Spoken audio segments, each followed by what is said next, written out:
everyone! It's Farmer Melanie. Welcome po sa my aking YouTube channel. Sa mga hindi ko pa po subscribers, please, if you like this video, please give it a like and subscribe na rin po. Salamat! Ito po yung ginawa namin.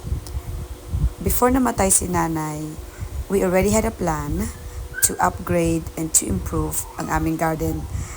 Pero yun na nga po, namatay si nanay, na hinto lahat yung aming projects. At syempre, since dream niyo po ito, so we decided to make it happen para po sa kanyang memory. Yung inuna po namin, yung chicken coop, para ma-transfer na yung mga manok namin doon sa likod. Kasi nga, talagang kinakain nila yung aking mga minamahal na mga vegetables at saka aking mga tanim, mga philos ko, kinakain nila.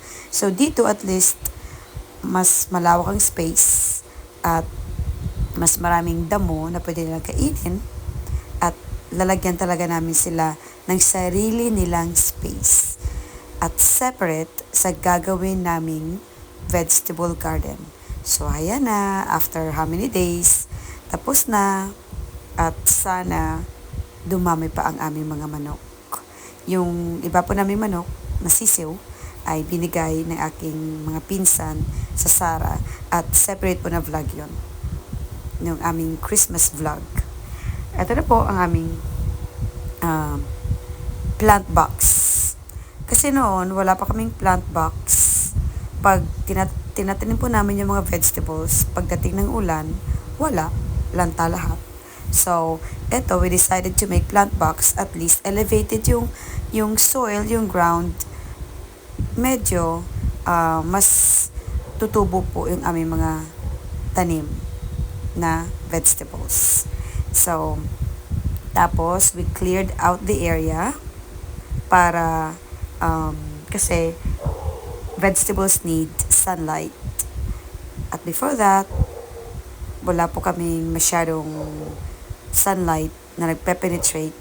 Kaya we decided to trim and cut yung mga fruit-bearing trees.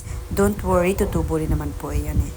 So eto, yung project po namin na ito, first, nilagyan po namin ng mga branches ng mga kahoy at dahon at nilagay din po kami ng rice hull. Next po na ilalagay ko ay compost at i-mix ko po sa garden soil. So, ayan lang po muna. Please subscribe to my channel. At sa next video ko po, ipapakita ko na ang update ng aking garden, ng aming garden. Maraming salamat po.